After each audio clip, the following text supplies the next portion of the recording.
Each of us all across this great land has a stake in maintaining and improving environmental quality, clean air and clean water, the wise use of our land, the protection of wildlife and natural beauty, art for all to enjoy.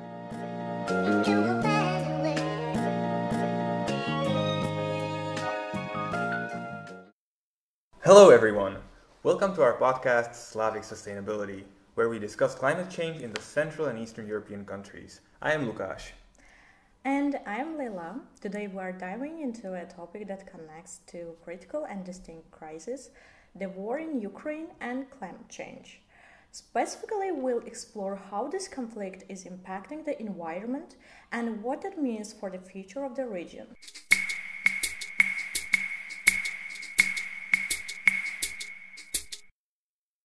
In the context of war, our attention often centers on the immediate loss of human lives, the destruction of cities, and the displacement of millions. But there is another, less visible casualty: the environment. Wars have devastating ecological consequences that often last for decades, affecting both local ecosystems and global climate patterns. Ukraine, often referred to as the breadbasket of Europe, boasts some of the most biodiverse and unique ecosystems in the region. Its rich, fertile plains not only sustain the local population but also contribute significantly to global food security. However, Russia's invasion has led to the destruction of these ecosystems, turning lush fields and forests into battlefields and ash. Let's delve into specific damages caused by this ongoing conflict.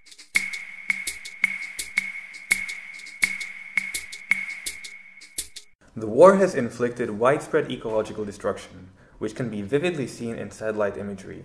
Forests have been decimated, agricultural lands lie scorched, and the widespread use of landmines has rendered vast tracts of farmland unusable. This has paralyzed agricultural production, leaving local communities in danger of both food shortages and physical harm. Remarkably, local farmers have devised innovative solutions to address this challenge. By modifying tractors into remote-controlled demining vehicles, they found a way to reclaim the air while reducing the risks to human life. This ingenuity highlights the resilience and adaptability of Ukrainians even in the face of such diversity.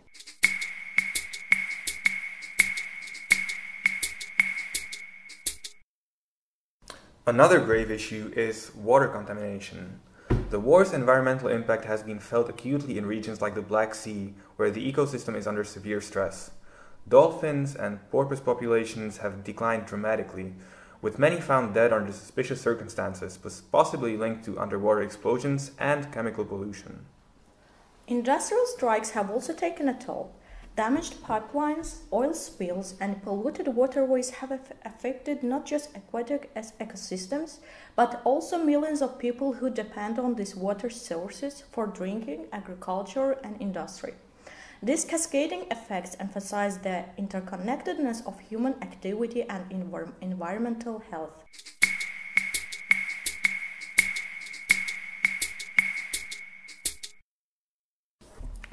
Another dimension of this crisis is air pollution, which intertwines with public health, the economy, and social structures. The war has exacerbated Ukraine's air quality issues, with emissions from burning infrastructure, bombings, and the disrupted industrial sector adding to an already significant problem. Ukraine's industrial sector, heavily reliant on coal and fossil fuels, has long been a major contributor to air pollution. But the war has intensified emissions compounding problems caused by particulate matter like PM10 and PM2.5, as well as sulfur dioxide and nitrogen oxides. These pollutants don't just pollute the air, they penetrate deep into human lungs, causing long-term health damage. Exactly. It's sobering to consider how these pollutants not only harm individual health, but also strain public healthcare systems.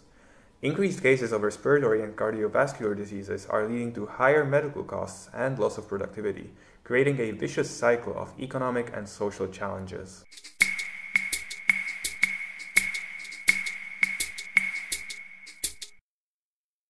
The economic impact of air pollution is immense.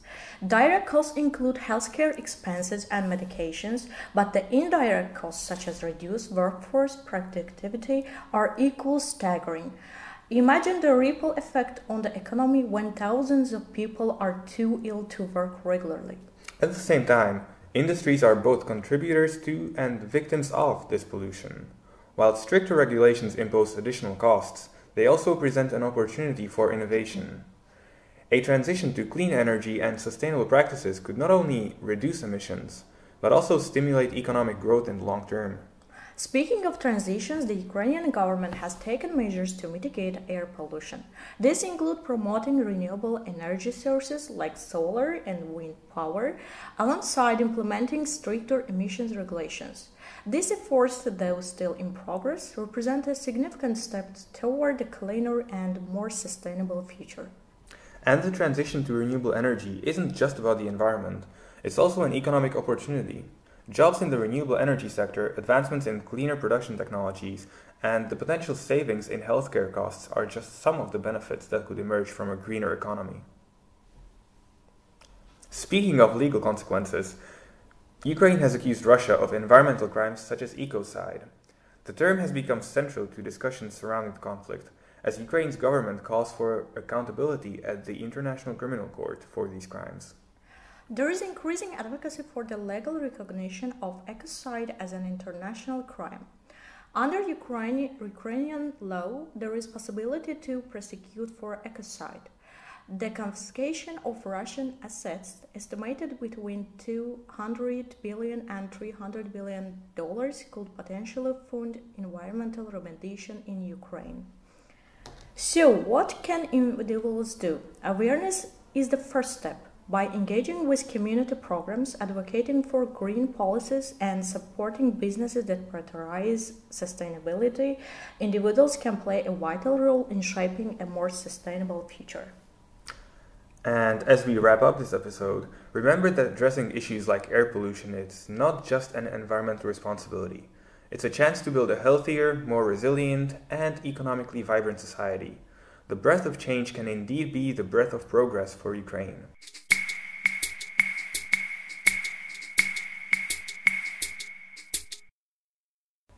Thank you for joining us on this episode of Slavic Sustainability. We hope you found this discussion enlightening.